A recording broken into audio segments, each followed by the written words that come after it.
రేవంత్ సర్కార్ ప్రతిష్టాత్మకంగా చేపట్టిన ఇందిరమ్మ ఇండ్ల పథకం సర్వే చివరి దశకు చేరుకుంది. సంక్రాంతికి ఇందిరమ్మ ఇండ్ల నిర్మాణం చేపట్టాలని ప్రభుత్వం పట్టుదలతో ఉంది. గ్రామాలు, వార్డులలో సర్వేయర్లు వివరాలు సేకరిస్తున్నారు. ఇందిరమ్మ ఇండ్ల నిర్మాణాలను పర్యవేక్షించేందుకు రాష్ట్రంలో 33 జిల్లాలకు 33 మంది ప్రాజెక్ట్ డైరెక్టర్లను సర్కార్ నియమించింది. వీళ్లు ఈ స్కీమ్ అమలును పూర్తి స్థాయిలో పర్యవేక్షించనున్నారు.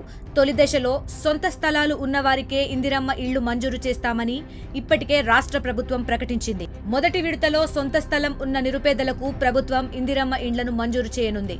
ప్రతి 500 దరఖాస్తులకు ఒక సర్వేయర్ను ఏర్పాటు చేశారు. ఒక సర్వేయర్ రోజుకు కనీసం 20 దరఖాస్తులను సర్వే చేయాలని టార్గెట్గా పెట్టారు. సర్కార్ లక్ష్యానికి అనుగుణంగా అధికారులు పనిచేస్తున్నారు.